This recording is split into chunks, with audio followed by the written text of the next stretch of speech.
This is for Sunday, and Sunday was a good day. A ridiculously hot one too. The air conditioning is not working right now in my church, so it's even hotter inside. Insert that joke that saints are prone to saying every Sunday. If you can't stand this heat, don't go to hell. Like, I wasn't planning on it, bro, but thank God for the extra motivation. I have not been that hot in church since I was a lad.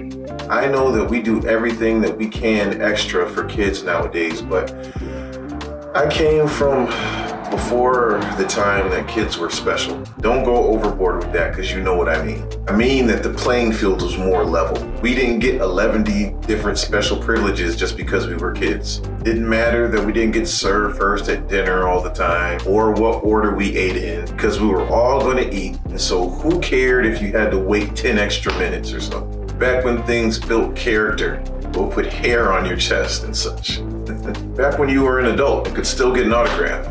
Don't even get me started on that. Back when church revivals lasted a whole week and nobody cared that kids had to go to school in the morning and their grades bet not drop. Back when if you lost games, you didn't get a trophy for participating because that was your reasonable service for being a part of a team, and nobody should be getting recognized for that, nor should they get a prize. So needless to say, I still hold a lot of the old school ideals my father brought me up on. Anyhow, like I was saying, I haven't been in a church that hot since I was a kid. Like, we'd have these huge jurisdictional gatherings of like 20 churches, but in August. I don't have to say much more for you to understand how hot it really was. But it felt like the equator had seen the error of its ways and packed up from where it came from and just visited our church. Too much? Too much? I even created a comic strip called Scorching Hot Church, where the parishioners would like turn to ash before they reached the altar. Can't believe I just remembered that. But yeah, it was super hot. Now, some people would allow their kids to wear shorts at church, but my dad was not about that. He did not care that it was hot. You were not wearing shorts on Sunday morning, period. We were always taught that if you're able, that you don't just show up to church on Sunday morning or any other day and just any old thing. And it wasn't about being super deep or anything like that. He told us that Sunday is the first day of the week and we're coming to give God our best. Like, we wouldn't go meet the president or our favorite celebrity in any old thing. So why should we get nonchalant about the way that we present ourselves to God in his house? And now that I'm an adult, I take that to heart. Details matter. It's the principle of it. At the end of the day, all someone can really believe are your actions. If something is important to you, you make it important through action. And I think that if we feel the way about God that we say that we do, then we should be willing to put our best foot forward when we go into his house. Sue me. Fast forward to now, my boys get mad at me because I won't let them wear shorts to church.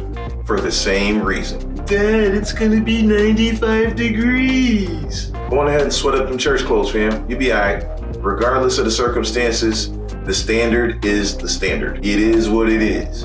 It is what it is. Real quick, I gotta talk about this tea because it's one of my favorite by me. Just a play on words of the scripture, Isaiah 40 and 31, and a picture of the Flash because he never gets tired. So they shall run and not get weary kind of means they shall be metahumans as they run for the Lord. Really, though, it's talking about waiting on the Lord, and if you do, your strength will be renewed, and you'll be able to do what you're called to do without having to worry about being fatigued and some of the other drawbacks that we face daily. It's about having faith in God. Not always an easy thing, but not easy doesn't equal impossible. There are so many ways to do things, but then there is the way. It only gets harder when we deviate from the instructions and try to do things our way. And that's something that I struggle with often. I'm not all the way there yet, but I do believe that if your faith is built the right way, things may take longer, but at least when it's done, it'll function the way that it's supposed to. So I'm looking forward to turning on my faith in the sequence in which it's supposed to be activated. If you know, you know.